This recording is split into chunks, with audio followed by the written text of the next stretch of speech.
Welcome to my talk on active reversing. My name is Gary Hoagland. I work for a company called HB Gary. We do a lot of reverse engineering at HB Gary. We've been doing reverse engineering for a lot of years, and so this talk is about a methodology that I've been working on for quite a while. The idea is to reduce the cost of reverse engineering.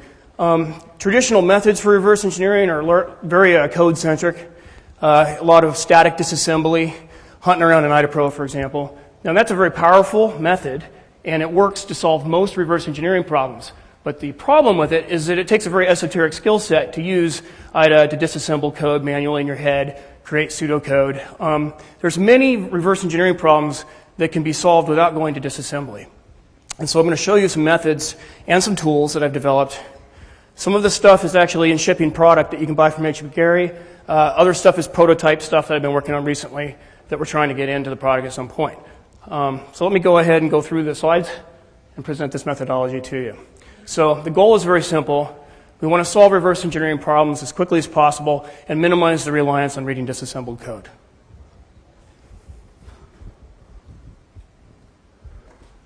Now, how is this going to work? The basic premise of active reversing is that the software is already going to reverse engineer itself. It does it as it runs anyways. It has to. That's how it works.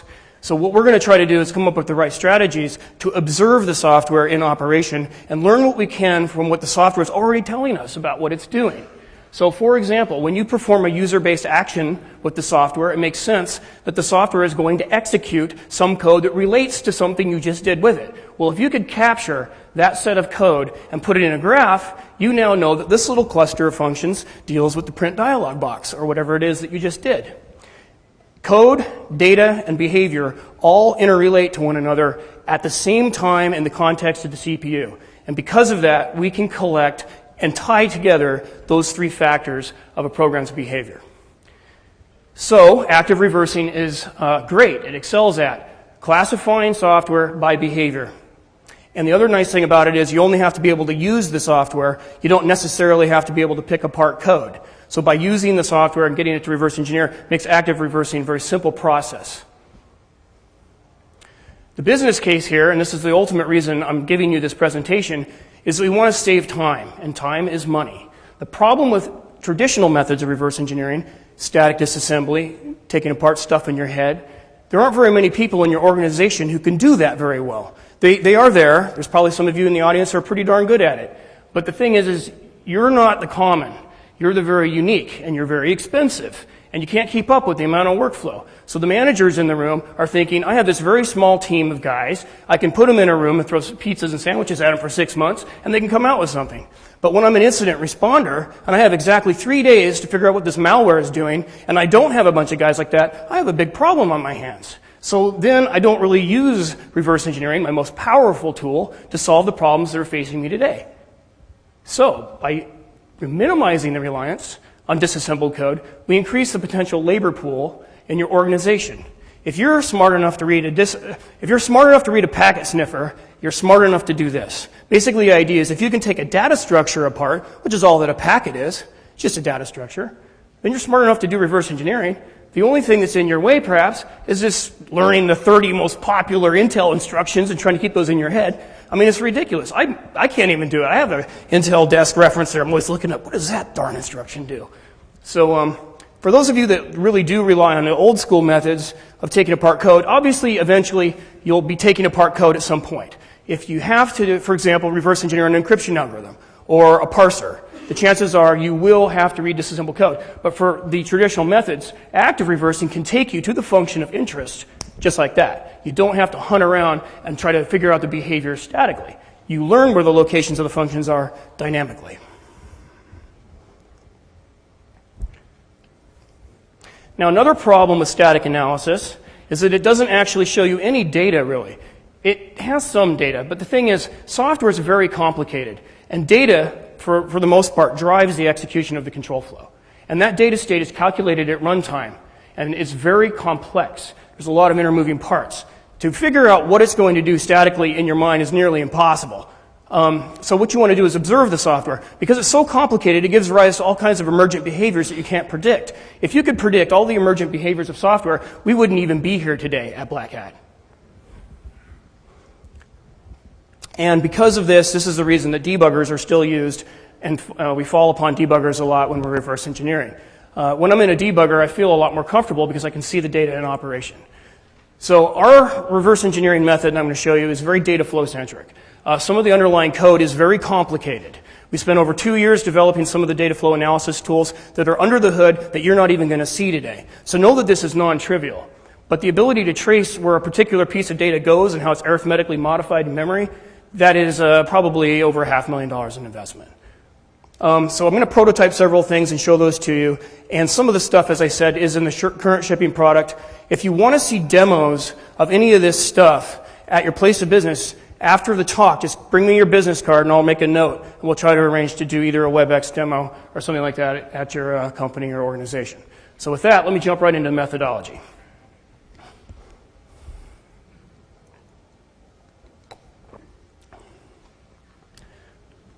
Okay. The methodology goes like this. First, we're going to harvest code and data flow information. The methods and tools we will use to harvest that information will take a lot of different forms. That information will be collected into sets. So we're going to rely upon set arithmetic and set operations for some of our filtering that we'll do later. Those sets are combined into layers, one on top of the other. And I'll show you a screenshot of that in just a moment. Those are smashed down onto a graph. The graph is what we're going to interact with. We call that the working canvas. We will have a graph of information and relationships between objects on that graph. Those are the edges. And that will be refined iteratively until it reduces itself to the answer to the reverse engineering question that we're asking, whatever that may be. Now, you're wondering if a graph is good enough for this. Think about a graph for a second. It's just nodes and edges. We can put any kind of information we want on a graph. So it's super flexible. It could be a data instance. It could be code. It could be just the presence of a particular piece of information in time. Anything you want can be represented by a node.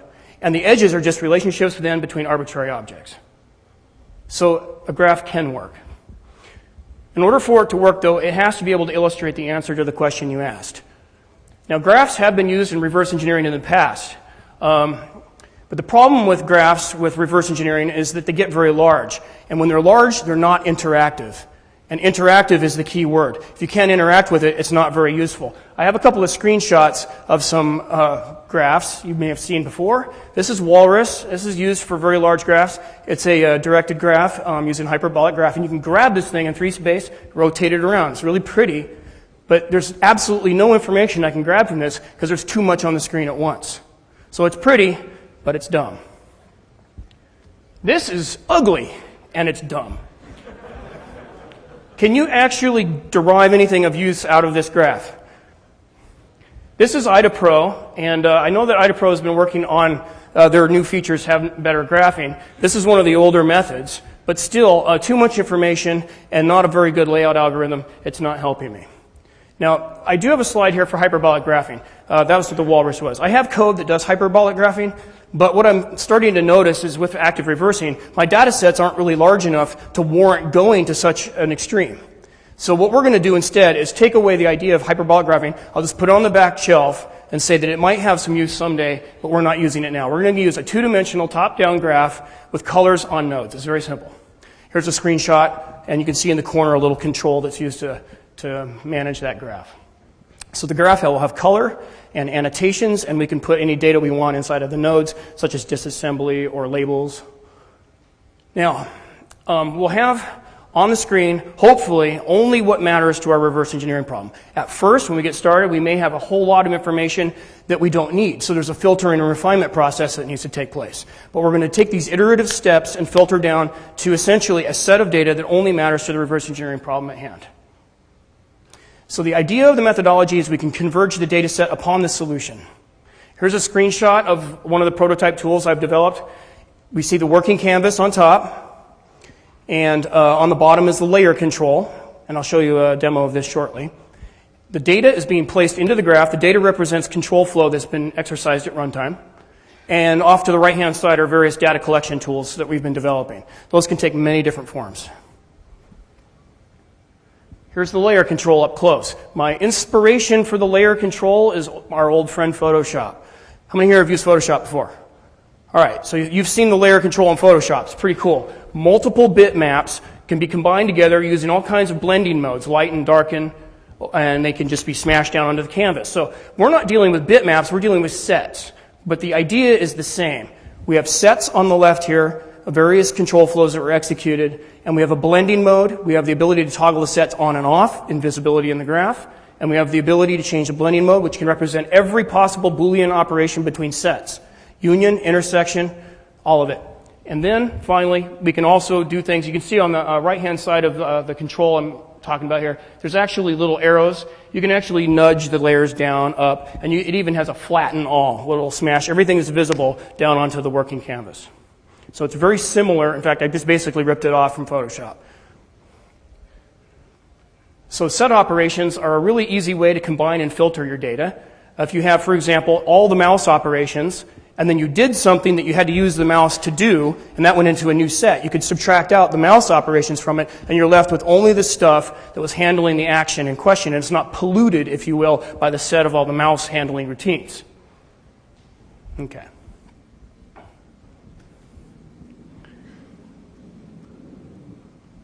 So here are some of the things that we can harvest into a set.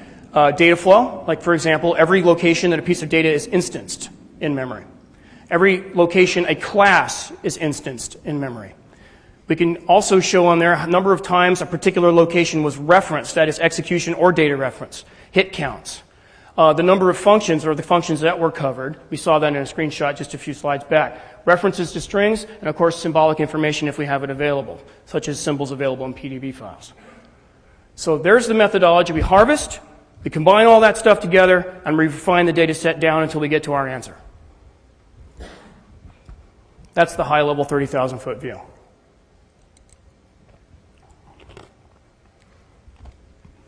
All right, how are we going to get started?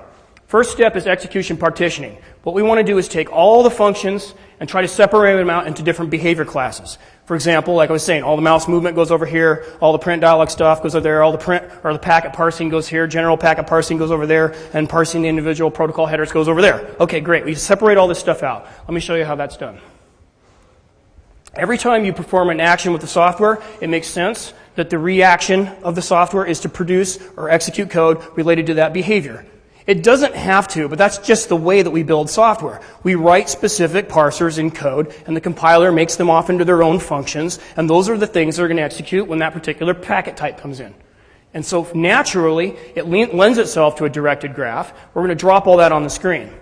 So let's go ahead and run through some different scenarios. If we send a packet, let's collect all that into a group by itself. Let's send a specific command, something that you can send via the packet, and branch off that and see all the code that handles maybe a file copy operation, or exfiltrating a keystroke log, or whatever the malware is doing. Clicking a menu button on the menu is going to exercise some outer loop message processing, but it's also going to execute whatever code is underneath that menu function, whatever it happens to do, and that's what you can isolate out. Another example is I can have it running, and I can have World of Warcraft running, and I can move my character to the left. And that movement is going to show up as its own control flow. That is the movement handling functions in the wow.exe. And another interesting thing you can do is just unplug and insert hardware. And that'll also cause certain things to happen as a response to a particular plug-and-play event. So there's all kinds of creative things you can start doing. Let's talk about some of those. The first step is just doing some basic things. Rapidly locate functions for a particular behavior. Now, we're going to do that incrementally. How we do that is we first collect noise background set behavior. That is stuff that always processes all the time anyways. That stuff's going to process every time we perform an action, and we don't want it polluting our data set. So first we make a background layer. That's an incremental coverage set. Now we'll do a second set where only the behavior that's not already represented in the background layer will be collected. And that we can differentiate the noise from the stuff of value. So here's just a quick diagram of how this would work. If this was a static control flow trace on the left, then I perform some action, then these coloring would occur here, and these are the functions that have executed. And I can continue this process for different actions, and the new colored regions are each of the various actions and their corresponding behaviors. So I'm going to use World of Warcraft as my example. It's a very good example because it's very large and it does a lot of stuff. It's very dynamic. And it's also something you can't graph statically. It's just too big. There's 12,000 functions, 82,000 call references, and over 37,000 symbols in the version of World of Warcraft that I reverse engineered last week. So let's drop that on our canvas and see what it looks like. Now that is nodes and edges. There's so many edges that they've blocked out the screen to the point where it looks like we're staring at a star field. Entirely too much information. That's the background layer. Now I'm going to do, I hooked up to World of Warcraft. This is a debugger, by the way, so we're actually attaching as a debugger, and we're collecting control flow information using breakpoints on the entry point of every called function. So that's the way under the hood that we're operating the system, okay? So we're getting a whole stream of events. They're coming over a TCP channel. The debugger and World of Warcraft are running on their own machine, and this tool is actually running on my laptop at this time. And it runs in, and there's a big stream. This, to be honest, takes about 5 minutes to settle down. And that's what we end up with. I call that the Death Star. This is actually just the general purpose handling of stuff going on in the background. Now, I'm logged in with a character, so we're talking about network activity, rendering functions. I also decide I should probably get some of the noise for the packet or for the mouse handling out of the way, so I just drag the mouse over the screen a couple times. And then this settles down in about 5 minutes. I think we have about 12,000, it's like 2,600 different nodes in there. You can notice the actual background layer is actually toggled off. I don't know if you can see that in the screenshot, but there's a color. There's a little blue pin or a little clear pin, depending on whether it's toggled on or off. All right, so this is still a graph that's entirely too large to interact with. So the next step is we're going to create a new layer, and we're going to just perform some more mouse operations. This time I'm going to mouse over the casting bar, let some pop-ups appear, touch the little map in the corner. I'm not going to click. I'm just going to move the mouse. Now remember, those nodes that are executed will only be added to the graph if they don't already exist in this background layer. And that's what we end up with. Now we're talking about a manageable graph. And I actually have now on this graph miscellaneous mouse handling. The graph complexity is at the point now where I can very easily interact with it. We have about 180 nodes on that graph right there.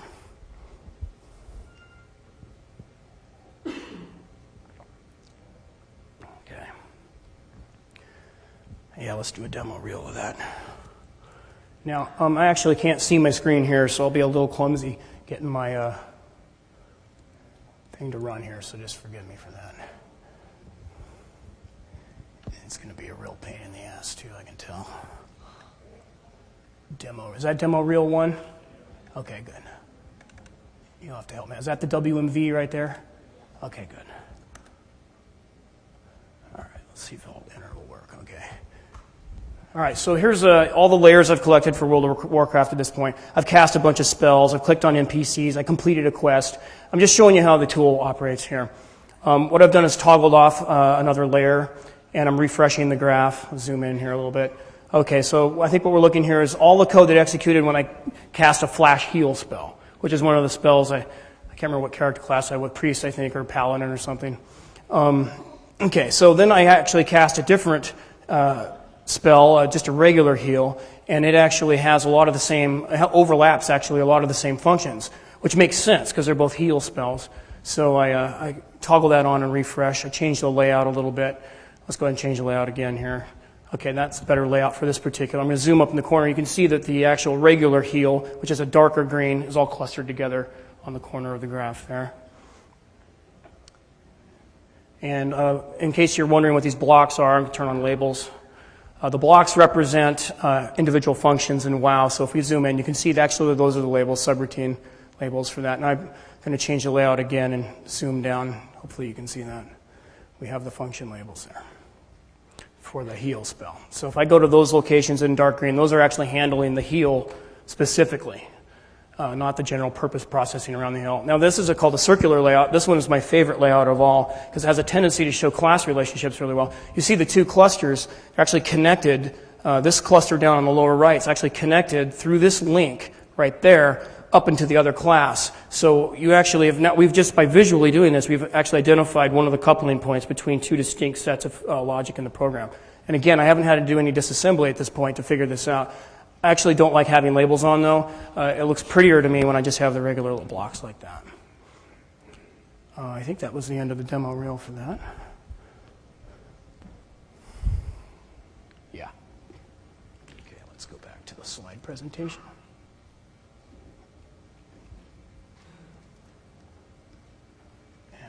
here. Okay, so let's talk about some of the things we can look at on the screen when we're doing this process. These tightly coupled groups have a tendency to be classes, as I was mentioning. These two groups here that are in red are me interacting with the cast bar. You can see another tiny one down on the lower right, or lower left, that is, and you can see that there as well. I haven't clicked on anything, so I haven't actually cast any spells in this particular screenshot. So what, again, I'm doing is reducing out or removing from the sets all the information that's just related to the general processing so that when I get down and actually cast some spells, I can actually identify just the functions of interest. Some other interesting patterns that we can see. If you can look there, you see we have a kind of a bluish-green set. It calls out into a red set, and it goes several deep. Those are call stacks. If you were actually to set a breakpoint, how many here have used debuggers? Okay, so you know if you set a breakpoint, you can just go see a call stack, right? Well, there on the red node on the end, if you were to set a breakpoint there, you would see each of those links coming in. So that's actually a call stack headed out on the link there. Now, the mouse handling functions are in green. You can see that we branch out into the red, and the mouse handler is calling into casting bar functions. So these, again, are pretty generic casting bar handlers. So these links between two different colors are very important. That's usually a point where something's been parsed and it's actually branching out into a different file or a different class, and it's doing something specific with the new behavior. Now, that is general casting bar interaction. I'll show you some specific casting of spells here in a moment. The utility function called in a loop is also kind of an interesting pattern. And off to the left here, we can see recursion. You can see how the block calls bit on itself. So we have a recursive function stands out right away. Oh, and then, of course, the two classes are intersecting slightly through that middle node. That's another place you'd want to start looking if you're trying to reverse engineer. So if I want to jump into actual disassembly, that might be a good place to start. All right. So cast a flash heal. That appears in a new color, green. You can see a tightly clustered group up on the top. That's all the stuff dealing with the flash heal spell. The little thing that shoots off to the side there is the integration between the flash heal and the general casting bar. And we can see there would be the place where maybe the casting bar logic has determined what button was pressed, looked up the appropriate thing to do, and then branched out into the actual specific processing, which is then another group. Again, no disassembly at this point in time. Now I cast another spell called Fade. Now Fade is a totally different kind of spell. It actually interacts with the screen. Your character kind of disappears into the underbrush. It's just a different thing. And again, in the Fade group, we get a whole new cluster dealing with Fade. So these functions here in blue are all the things related to the Fade spell.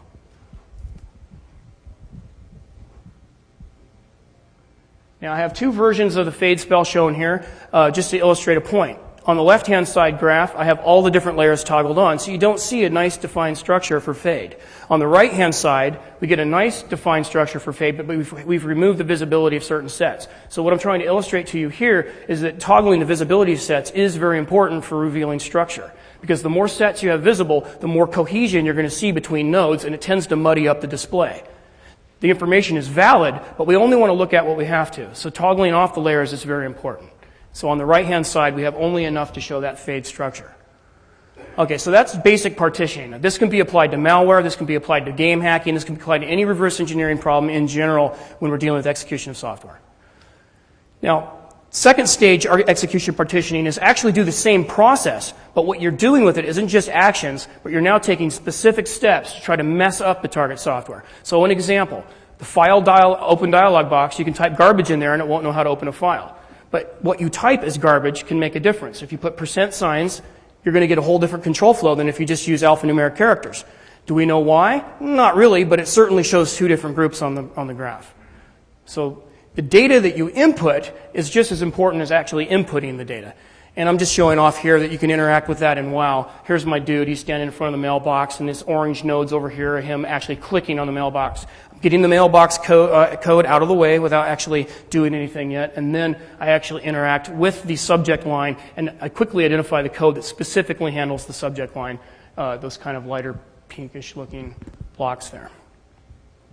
Keep in mind, this takes no time. I mean, this is like a couple of minutes, and I've already got this on the graph. So it's not just about packets, it's also about what you put in them. I think that's pretty clear.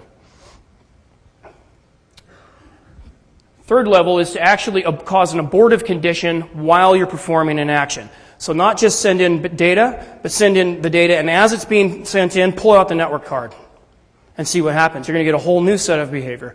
I'll give you a little example I have of doing different logins. So in this kind of mock-up, imagine that we have the general login processing on top, and then we type in the correct password, we get the orange. We do the incorrect password, we get the blue. But did we think of all the possibilities? Maybe not. Remember, we can get locked out if we do too many invalid attempts, and that would shoot off as the red. So an abortive type action, something to cause an error condition. This should give you as maximum code coverage as possible. Now that was all control flow related. Let's get into some even cooler stuff, which is the data sampling.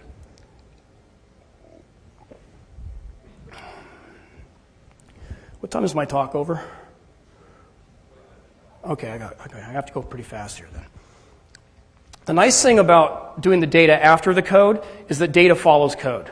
It makes sense, right? Whatever the data is doing related to a behavior, it'll make sense that the code and the data coexist at the same time for that behavior in the CPU context, because the code is operating on the data. So all we have to do is follow the code and then do invasive, deep data sampling on sections of code. In other words, a single set, say the casting bar interaction. Maybe I want to learn more about that. I could select just that set only and do a deep data flow analysis on that region. Now, because data flow tracing is so processor intensive, this is actually a benefit for us. We're not trying to data flow trace everything in the whole program. That would take hours and hours and hours just to get a single trace. We're just focusing in on a very small region, but we already know what that region's about, and we already know we're interested in that data. So the next example will be data sampling. This is a simple technique. We will go to a location of interest, say in the graph, and we're going to do sampling at every single instruction. The samples will have all the register contents, and then every one of those registers will be tested to see if it's a pointer. If the value stored in that register points to valid memory, we will take a 32-byte sample of that memory and bring it back over the TCP channel. We're not doing any processing of this data. We're just doing kind of raw data sampling without any real try to have any intelligence or anything to it. That's going to come back, though, and we're going to do some searches on it. So let's say that this orange region here, the correct login, is what we care about. We would select just that in the graph and turn on the invasive data sampling. Now, once we have the samples collected, we can perform a search. We can search for all kinds of things. If you know a specific value you're after, say an XYZ coordinate in WoW, I could search for that as float values in the data sample set and quickly cover any location that was referencing that data. We could also do something a little more complex and do regular expressions. Maybe we don't know exactly how a SQL select statement will be set up, but we know that it'll have the word select, so we could use like a substring match or something like that. I have a demo reel for this. Again, I'm going to need somebody's assistance trying to see here. Okay. It's the one that says hunt, CryptCat. Is that it? All right. And then there's a WMV. Thank you.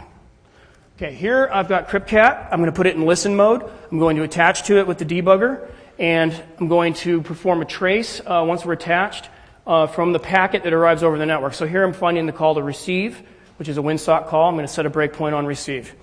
Then I'm going to send in a packet with CryptCat. It'll say foo bar hello world.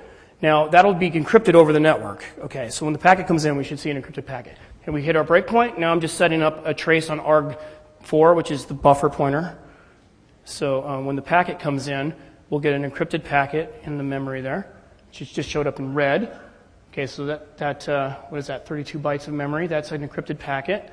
I'm going to perform a data flow trace on that. So this data flow trace is actually tracing not just accesses to this original buffer, but every derived copy of anything taken out of the buffer, every arithmetic operation based on a value in the buffer that's then stored is also tracked.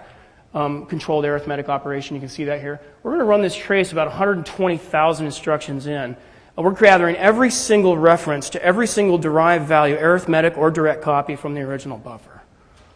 This right here will turn 3 days into 3 minutes, by the way, if you're reverse engineering. This is an incredibly powerful feature. It took over a year for us to develop it. So you can see the code is actually being collected there. So if you do want to interact with the code, you certainly can, even though the point of the talk is try to avoid that as much as possible. Here's a really cool block appearing on the back. I don't know if you can see that, but there's actually byte level, AL, BL, a shift left, probably related to encryption. But what I want to show you here is how we can search this graph. So I sent in foo bar hello world. Okay, so I know that was the data I sent in. You saw that it was encrypted. So let's just look for foo in the graph. Everything that was collected is being searched, all the data references, and every block that actually had a data reference in memory in one of the samples with a substring of foo has been marked for us. So let's say I can go to one of those. There's 141 samples at this location. I'm going to scroll through them real quick. You can see that up there on the upper left. And you'll see foo bar hello world. There it is. You see that popped in there for a second? Go back there a second. There it is. All right. So total time investment to get to this point was 6 minutes. I cut the video a lot, obviously. So 6 minutes, a couple of packets, no reverse engineering really required, and a data search. And we've identified the functions that are handling the decryption routine in this CryptCat program. Can you imagine how useful this would be in an incident response situation when you have a piece of malware you just captured off the network? Now I'll show you a really cool trick where we can do some data sampling in here repeatedly over time and actually capture all the decrypted packets. And we didn't actually have to come up with any reverse engineering to create our own decryptor. We actually let the software decrypt the packets for us. Let me go back to the slideshow. Apparently I have 2 copies running. Okay, there we go. Here's another screenshot just showing a way you could use this. So let's say that I think there was some SQL in there. I could do a regular expression search select and it would locate the information. Maybe the EBX register at this point in time happens to point to a string that had that substring in it. So you just saw that in the video. Now, a data tap is a slightly different idea. Once we know a location in memory where we have some processing, let's actually put something that will repeatedly sample that location again and again and again on every single packet. Remember, the packet is decrypted at that point in time. So what we're doing right here is essentially ethereal from memory. Except in this case, we're sniffing the decrypted packet as opposed to the encrypted packet, and we're letting the software do the decryption for us in the interest of time. So let's say this little purple block over here, we know it has the information we care about. Maybe the EDX register at this point in time happens to have already pulled out the secret command out of the backdoor channel of the malware and is storing it for processing. If we wanted to recover every command, all we got to do is sniff the EDX register at this point and let the software do its thing. So let's take a look at my speed break demo. Okay, once again, a little assistance. Is this one speed break? Okay, thank you. And then there's a WMV. That one? Okay, thank you. Here we go again. Let's attach to CryptCat and see what's happening. We already have a point in time where we know the decrypted data is present and pointed to by register. So we set that directly in our breakpoint address and send in our foobar into the target program. Foobar hello world. And you can see over here on the left, the samples are starting to arrive. So this is like sniffing. It's just in memory as opposed to off the network. And you can see there's an encrypted packet, and then right there below it is the decrypted version. And as I select around, you can see the various sniffing. There's another one, encrypted, decrypted. Okay, so now I'm going to send in a whole bunch so you can see this really working. Let's say that the software is communicating with an IRC server or something, or some kind of remote commander or controller of some kind. All these packets start arriving, okay? You can see that happening there on the left. Now, we're going to go browse through there and see all the various commands that were sent in. And so we're talking about a 6-minute investment plus probably another dinking around for 5 to 10 minutes getting this speed break running. And we could put this in our report of what's going on. No disassembly required. So this particular use of active reversing, I think, is really powerful. Just as one use case is really powerful. Okay. Get back to the slides. Okay, so here I'm going to go through these relatively quickly, but here's some other things you could do. You could have a series of values, perhaps packet types, stored in a register. You could collect a whole series of those over time and do statistical analysis. For example, some of the packets will be there a lot more than others. The very unique packets, the rare ones, are probably doing things you care about. The other ones are probably control flow related. Maybe they're doing pings, or they're doing time stamps, things like that. Those things are probably not as useful. So you could see you could collect that in a whole series. It's going to be stored in a register at some point if it's a numerical value. Another thing you could do with that is actually store that information and then do a conditional trigger. So for this example, I'm going to use the World of Warcraft Warden client. 2E8, I believe, is the packet type. Is that right? 2E8, all right. Got my homie over here, correct me if I'm wrong. All right, so 2E8 comes in, maybe I could trigger a trace right then. And as soon as 2E8 comes in, do a really long control flow trace. Now, I don't know if you know this, but the Warden client isn't something you can statically reverse engineer out of the WOW-EXE. It's sent down from the server on the fly. So it's not something I would be able to obtain unless I was doing it at runtime into the target. So now I know the packet type, I set the conditional trigger, and I get my trace. And so that'd be something like this. EAX happens to be 2E8 here, and if and only if it is, then we begin the trace, and this whole little orange region down here would be all the Warden client processing. And we could leave that in place, and every time it fires off, we could collect more and more. Proximity relevance. This is an interesting trick. Basically, if you have a particular region of memory, it stands to chance that pretty much all the functions that relate to that particular piece of data and behaviorally are going to touch it at some point. So you could use that as a clustering method. So you could actually put a node on the graph to represent the data instance and then draw lines between it and the various code, and you can actually tie together clusters of functions that statically were never connected to one another. But by the virtue that they both process the same piece of data, you know they're related to one another. So here's an example. If I have the MIME decoding class, I could put a trace on that and hopefully and quickly locate the allocation and copy routines so that I could perform a buffer overflow analysis. Freeform memory scanning is another trick. Let's just say we didn't trace foobar, but we know that we sent in foobar. We know it's probably going to be floating around in memory. So you freeform memory scan for foobar everywhere in memory. You're going to find it in more than one place. You're going to find it on the stack. You're going to find it probably in the heap a couple places. The Intel processor lets you set memory breakpoints. Those are called DR breakpoints. Under the hood, the tool can manage that for you. But the key is there's 4 of them. So if you have 4 or less, it's really easy. You just set memory breakpoints on those and do the same thing a second time, and you're going to hit the code right then when it touches it the second time. That works almost every time. If that doesn't work, you can do them 4 at a time until you get the coverage. And it doesn't take very long, and you're going to identify a cluster of code that's touching the data. And that doesn't require any tracing. That's just pure memory scanning for a substring. So, one way to do this would say, scan for my login name when I log into WOW. Let's say I'm developing a standalone third-party server, heaven forbid, and I want to be able to reverse engineer how to log in with the client so that I can emulate that. So this would be a way I could do that. I could put in my name, do the DR breakpoints, quickly identify the clusters of functions that touch it, and then and only then go in and do static reverse engineering to determine how to implement the algorithm. Okay, let's do some tracing. We saw a little hint of that in one of the previous demos.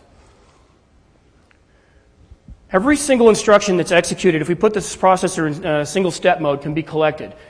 Also, we can get all the data that's in memory at the time of that. And what you also saw is that we were implementing a tracer that would actually follow the instructions and all the movement of the data and the arithmetic. That was shown in one of the demos. That's very powerful. Using that trick, we can reconstruct the entire set of classes, the class hierarchy, all their members, all their functions. Every structure that is used, we can find their members and their types as well. We can even determine whether or not they're signed or unsigned members. All of this can happen automatically. You open up a program like IDAPRO, and it doesn't tell you anything about the data structures that are being used in the program. You maybe have a plugin that tries to figure it out statically, but if those data structures are used in a running program, we can reconstruct it at runtime by only using data flow.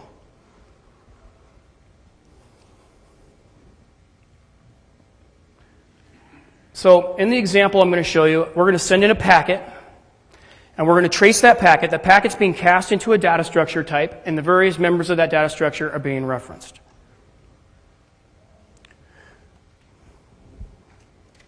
I'm jumping ahead of my own slides. Let's do structure reconstruction. Okay, back here. Okay, what does that say? What's that one say? Okay, what's that one say? Speed break. That's the one I want. Okay. And is there a WMV in there, or do I got to go down one? Right there. Okay, good. Okay, we're going to set a breakpoint on the call to receive and the target. The target's going to execute and parse through the data structure, or the packet that is, which represents a data structure. So automatically under the hood, the breakpoint's being set. We just look up where receive is, and we send in the data. And you can see the trace running on the right-hand side. So we're actually doing a data flow trace. And the only thing we care about is every reference to the data structure. The references will reveal the member types. Okay, it's actually graphed for us. So if we click the node in the graph, we should get it. All right, so here's the data structure. You can see the various offsets and their types: signed integer, unsigned short, assigned short, etc. These two at the end are really interesting. They have CC, and then that's actually some padding that was put in there by the compiler. I think Andrew actually has the source code here. Okay, there's the structure. Let's cross-reference the actual structure in the source code versus what we see in the reconstructor. And you can see we're real close. And we're actually correct. The first two fields, even though they look different in ours, that's how it was. The compiler optimized that. And the final two fields were padding placed there by the compiler. So we were able to completely and fully automatically reconstruct the data structure used by the packet at runtime. No reverse engineering of disassembled code required. Now, can you imagine how much time this could save? Actually, this particular demo deserves a shout out to Andrew, who's sitting right here, because he wrote it. Okay, back to the slides. Uh-oh, I hear people clapping. How much time I got left? Okay, thanks. Okay, so we can graph data and control flow together on the same graph, so we can see not only the data being reconstructed, but we can also see how the code touches the various members and their types. We could actually show references directly to the members, not just the class, and that can help us reverse engineer the target. So the next demo I want to show is similar to the previous one. You can see that we can reconstruct member types. Now let's take it one step further. Let's take apart class hierarchies. And class hierarchies, not just as a structure, but also the relationship via the vtable, so that we can recover the polymorphism and the inheritance relationships. Who is the base class? Who is the child class? What functions were overridden? All of this we can reconstruct dynamically. Let's show the class reconstruction demo. And which one is it? What's that first one say? Okay, and this one, that's phase space, speed break, and this one, what's it called? Oh, shoot. Which one is it? I can't see. Class view, thank you. Okay, here we are. Same type of demo as before. We're going to attach to a target program that actually has that we've created for this demo that has some classes, and we're going to send in a packet, and the classes are going to interact. The packet will be interacted with via the classes. So we're going to do the trace from the point of receive. Again, that's done automatically behind the scenes, so we don't have to actually hunt around and do symbol resolution. Okay. And then we're going to start the trace, send in the packet.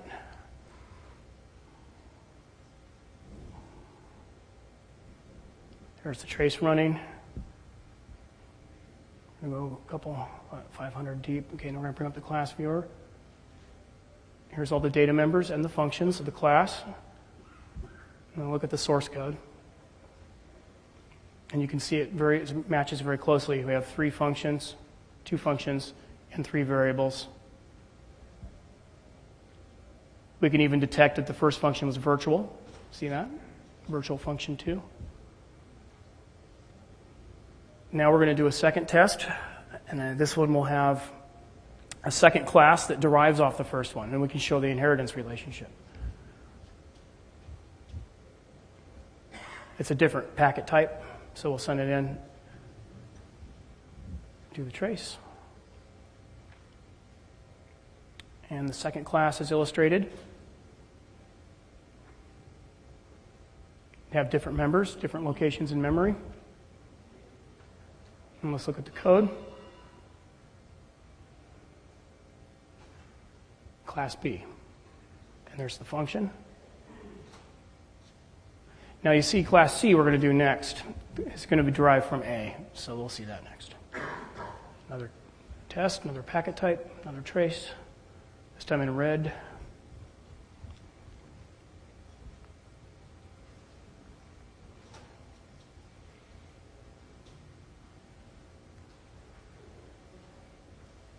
There's the trace running. All right. Now you can see that we detect class 2 derived from class 0. And you can see the virtual function, and there's 3 more functions down there. Let's take a look at the source code. Notice the address of the function there is the same in both the derived class and in the base class. So that is actually an overridden function that was declared virtual.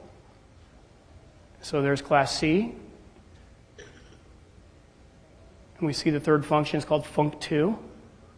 And if you look at the base class, you can see that's the virtual void func2. And we covered that because of the same address being used between class 0 and class 2 in our reconstruction. Again, this happened completely automatically. No reliance on disassembly at this point in time to recover these relationships.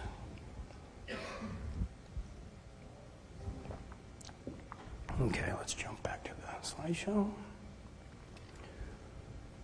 Okay, here's some other ideas. I don't have demos for these, but I'll just quickly go through them. We can use hit counts as another way to derive data. Hit counts are kind of cool. Imagine that I want to I cast a spell like 10 times. And then all I got to do then is look for every piece of code that was executed exactly 10 times. Now 10 probably isn't a good number. Pick something odd like 7 and do something 7 times and look for anything that's a quantity of 7. 7, 14, 28. Because they might get called multiple times. And those are functions that just by the virtue they called the same number of times, they probably relate to the behavior I just injected. Now, that's just another dirty little trick we can play. A number of accesses to a piece of data memory would be another kind of count that we could collect in that manner. So sequential set reduction is basically the idea that we can go in and do something once, 7 times, and then go in and put that on a graph, and then go in and do something again maybe 3 times, and then only keep what's hit 3 times, and do that like 3 or 4 times, and we keep reducing until we keep hitting only the same code over and over again. We sequentially reduce the set and remove the noise. That's a pretty easy trick. And I do have a demo reel for that using memory scans. So comparative memory scanning is the idea that maybe I have 101 gold pieces. I scan memory for the value 101, then I lose some gold pieces and I only have 99. I scan all the remaining locations that I collected the first time against the value 99. Only those that match 99 are kept. I do this 3 or 4 times, and now I only have the memory locations that are actually rapidly tracking my value. I could do that with coordinates. I could do that with memory injected via a packet, anything like that. So my example for this is scanning for an X coordinate with World of Warcraft. And that would be the, what's that one called again? This one? Okay, thanks. You guys are helping me out a lot. Thanks a lot. There we go. Okay, now I didn't actually write a demo for this. I just used a program called ArtMoney. So if you want to go get this, download it off the net. ArtMoney is really, really good for this particular kind of scan. I'm going to scan for a 4-byte float in memory. I know my X coordinate already. And the reason I know that is I'm in Ollie debug over at World of Warcraft right now. You can drag that over, and I know exactly the offset from the PC structure. There's my X coordinate. The reason I'm scanning is because whenever I change my X coordinate in memory, I get instantly disconnected from the server. They fixed telehacking. So I've been trying to figure out where the actual integrity check is occurring that disconnects me. And so what I want to do is figure out all the locations in memory that are tracking my X coordinate, because I'm figuring one of those might be the backup value that's being compared against my current value to determine whether or not I should be disconnected. So I scan memory for every value that matches my current X coordinate. Those all appear on the left-hand side. Now every scan from here on out is simply going to reduce the set. And so that's hard to see, but there's my character. I'm just going to move the character slightly. The gamma is really messed up on that. So it's just somebody moving on the screen. And then the new X coordinate is set. And I will do a comparative scan now and reduce the set by anything that doesn't match that. Okay.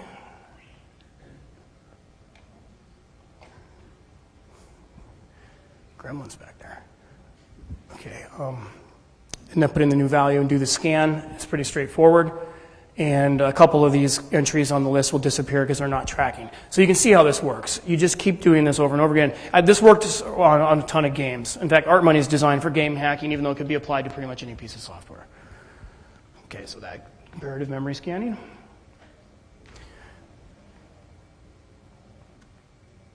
Okay, density analysis. I'm going to go really rapidly through all this.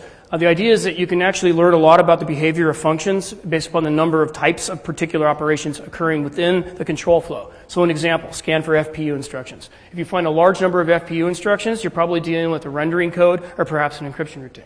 So you could take a section of the graph and do a density analysis scan with a threshold meter, and you could tag locations that have a high density of a particular kind of operation.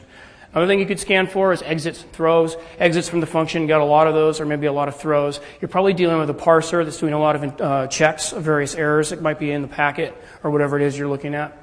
So that could help you with the parsing. Accesses to a particular range of memory. If you see a whole bunch of accesses to the beginning of a particular buffer, those accesses are probably in some sort of handling function that's not actually doing any parsing. Whereas if you see a whole lot of accesses to the inside of the tracked buffer, you're probably dealing with the parser at that point. So you can differentiate those two classes of packet handlers using the memory range density analysis.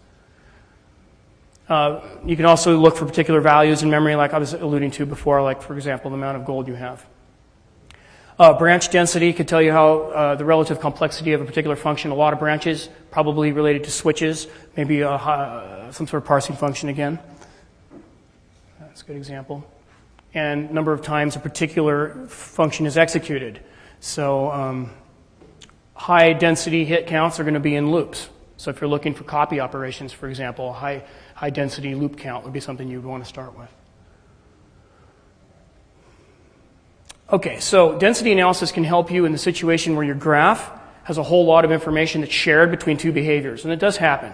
I don't know if you saw that earlier, but the flash heal and the regular heal spell looked almost the same. They shared most of the same functions. So there's different kinds of things with density you could do to help kind of mine out of that data the individual things you're looking for. And so the idea is to have a threshold, and this is just a mock-up, obviously, but let's say that I have an arithmetic density and I want to calculate on floating point geometry, and I drag the slider up and down until I get just maybe one or two hits. I loosen it up, more appears, I tighten it down, and just, we get one or two hits. And those would probably be related to the pathfinding code that I was looking for in this example. So in this, perhaps we're looking only for arctangent operations. And arctangent is definitely used when we calculate distance between objects. So that might be part of the World of Warcraft pathfinding algorithm.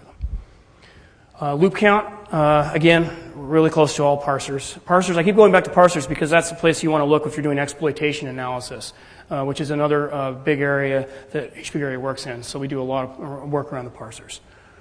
Now, parsers can also help us find very unique code that's specific to a particular program. So a use case you might want to pursue with this is automatically generate NID signatures. And this is going back to incident response again. So you search for some sort of program logic that's unique, typically unique to a program. And loop density happens to be one of those things. So you find the loops, you go and convert all the code bytes in those loops, you unroll them, and you pull out all the common instructions like XOR EAX and all those other ones. And you keep the ones that are unique, particular arithmetic operations. And you create a set of candidate NIDS values that you can perhaps use with Snort. And so here's kind of a screenshot of what I mean. Here's the unroll loop. We mask out common instructions and then create expressions that represent a bunch of candidates that could be NID signatures we could use, and illustrate those on the graph. And then, of course, the team would have to actually go test those to make sure they actually could work. But this might be a rapid way to at least get a bunch of candidate NID signatures the same day that you get the malware and you've captured it. And so this is a really exciting use case that I really want to work on more. I'm going to skip automated flow resolutions. I'm going to go right through this.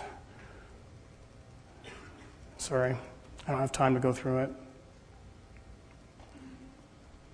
I have a lot of animated slides for this.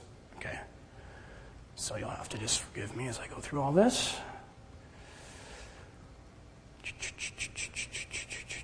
It looks really complicated because it is. I can show you what that is later. In a nutshell, we automatically determine the inputs required, so we don't do fuzzing anymore. We actually calculate the inputs that are required to uncover new control flows because we have all the data flow tracing. What you saw as I was quickly going through is how the algorithm works.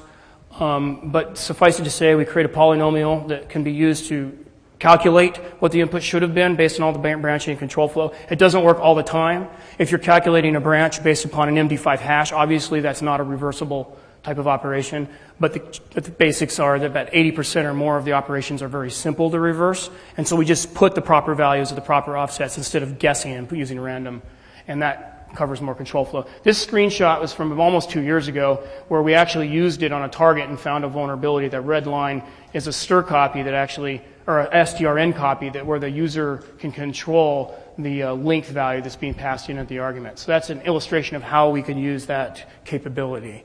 I'll cover that later if you really are interested in it. I've only got 5 minutes, I think, so I really want to cover phase space analysis. How much? 15? Oh, okay. Well, we'll go back to the other one if I have a little time. Phase space analysis is really, really neat. What I'm going to show you is a three-dimensional graph. It's rendered in OpenGL. And what I've got is I've got breakpoints on the entry of every single function, and I'm collecting a series of all the functions as they run. So I'm getting this number series. Now, the way that phase space works is I kind of imagine a comb where you break out some of the teeth in the comb, and then what you do is you move it along the value series one at a time, and you get three, let's say we have 3 teeth, and those are my X, Y, and Z. And they're separated by distance, so there's a space between them, but I move them one at a time. And that creates X, Y, Z, X, Y, Z, X, Y, Z in 3 space. And it creates a stable pattern. Every time the software is sitting in a particular phase, a behavior that's repeating and non-changing, it'll have the same graph in 3 space. As soon as the behavior changes in any way, it'll radically change and move into a new phase. So the idea that we'd like to implement with this is actually detect when a phase space occurs and automatically create a new set. Now, up until now, all these sets we've been doing, I've decided, okay, now I'm going to do the flash hill spell. So I create the new little green set, and then we collect into that. Or I do, the print dialog box, and we collect that. Well, now, if we can do phase space analysis with an average over time, we might be able to automatically detect when a new set has arrived on the scene and just simply create it for the user, adding one more layer of automation to the process. And so let me show you the demo.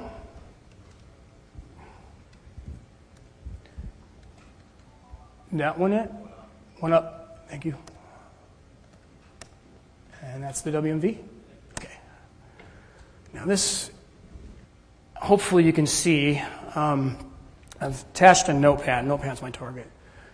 I'm going to connect to it. It'll set breakpoints on all the functions. I'm going to change the color to green. And then what I'm going to do with Notepad is just mouse over it. And you can kind of see up there's a little cluster of green points starting to arrive. I'm trying to collect the phase of the software when it's just doing the message pumping and not much else, basically idling in place. Now, I'm limited on space, so I will be dragging the windows off screen and doing stuff. So here we see 3 clouds of points. These are in 3 dimensions.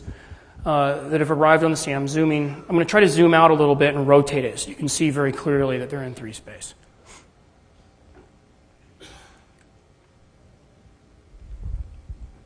Okay, I'm rotating around an axis. Zooming out a little bit so you can see better. Okay. Now to show the behavior of this again, I'm going to change the color to red, I think, and then I'm going to do the same thing again and show you how it'll overwrite directly onto those nodes. You can see how I'm rotating around the x-axis now. Okay, let's change to red. And we'll interact with the notepad again.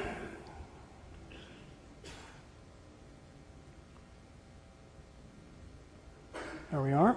And you should see red starting to appear in the phase space diagram. One of the clusters picks up really quick. The other ones take a little time to kind of color in red. I'm leaving the breakpoints in place, by the way. I don't take them off once they've hit the first time. I want to constantly be collecting points. We can get easily over 1 million points on the graph after a few minutes. Okay. So now you can see the red has overwritten the same locations that were in green. So we're in the same phase. And now let's do a new color. I think we're going to do blue, and we're going to watch the help dialog box. This one doesn't show up very well. I hope you can see it in the screen. There'll be a tiny little blue dot that appears around the rest of the nodes when we bring up the Notepad help window. Now, if we were doing an average distance between nodes, and we had a short series of time to calculate the average, we should have detected a switch in phase just now. Now we're going to do yellow and bring up the print dialog box. And yellow is a good color because it'll stand out on the screen a lot better. There we can see it's already showing up. That's just because that's the idle processing taking place. And we launch the print dialog box, which is on its way up. There it comes. You can see my printers that I have at home on my list there.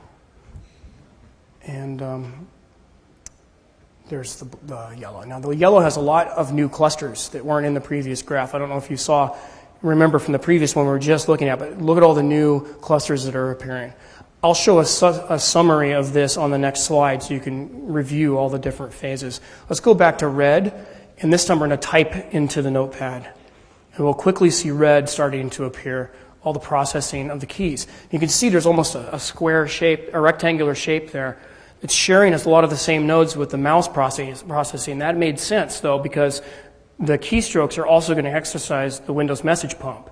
So now I want to go back to green and only do mouse in order to show the difference between what was processing the keys and what was processing the mouse. So we switch back to green and only mouse over the notepad. And you can see that we quickly get a green in the corner as we continue, and then we see the reds are off by themselves. So we definitely have a distinct phase showing up. Okay. Now let me show a summary of that. It's not moving, so you can kind of see the differences between them.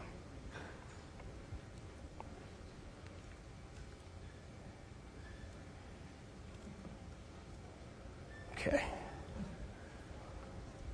Hopefully that stands out. We've got the mouse and the message pump showing up in this green arc that goes up and kind of out towards me a little bit. Typing the text in red is this little area over here on the side. The help was a little blue dot, which doesn't stand out too well on the slide, unfortunately. And the print dialog took a real long trip through phase space, and it traced this little yellow path around this side. So it's kind of a cool idea, but I honestly think it has some value in that if we could calculate those distances, we could automatically create new sets. I just talked about that. Okay, so there's the conclusion of my talk. Basically, active reversing is not supposed to replace any of your existing capabilities. If you already know how to do static reverse engineering and it's one of your key tools, you'll keep using it, obviously. But maybe active reversing can be a way for you to more rapidly identify the functions that you need to spend the time on so you don't spend a lot of time spinning your wheels on code that doesn't matter. Active reversing has the ability, from a data flow perspective, to solve a lot of reverse engineering problems for malware and incident responders, I believe, where they don't actually need to even get into the disassembly. And that would be my ideal, is if you never had to look at disassembly, but obviously that's probably never really going to happen. There's always going to be a case for some static reverse engineering.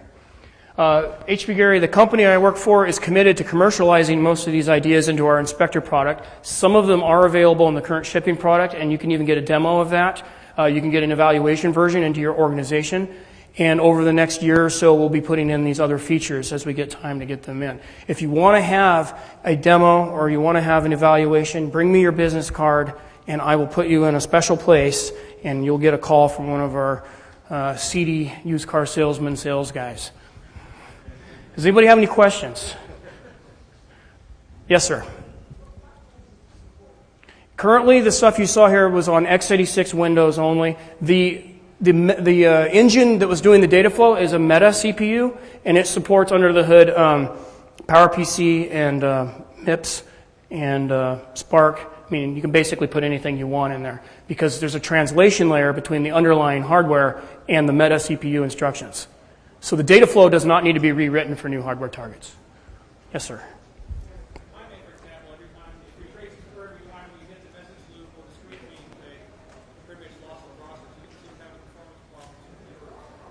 The question was, how did I not have any performance problems because in a tight loop or highly visited section of code?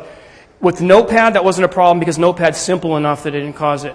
With World of Warcraft, I had to remove the breakpoint after the first time it was fired. So when you initially started the program, it would be real slow until it got through all of its kind of settled down, and then all the original background noise is no longer firing as a breakpoint. So that is how I got the performance.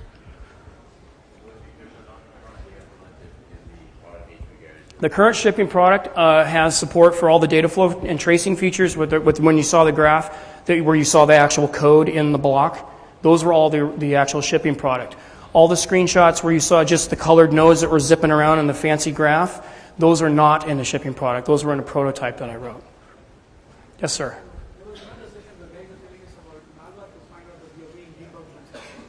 Anti-debugging? Yeah, in the prototype we set breakpoints on everything. That has obviously will be visible to the if the malware wanted to check integrity. With anti-detection, there are tricks that we have in the shipping product, but they wouldn't be the kinds of things where we could set a breakpoint on everything, because we use the DR breakpoints in a particular way in order to hide them from the malware. Yes, sir.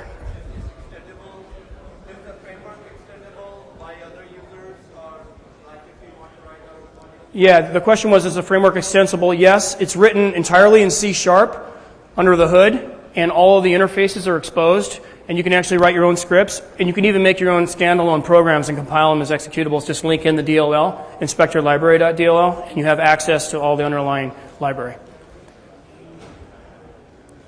Anybody else? Okay, thank you.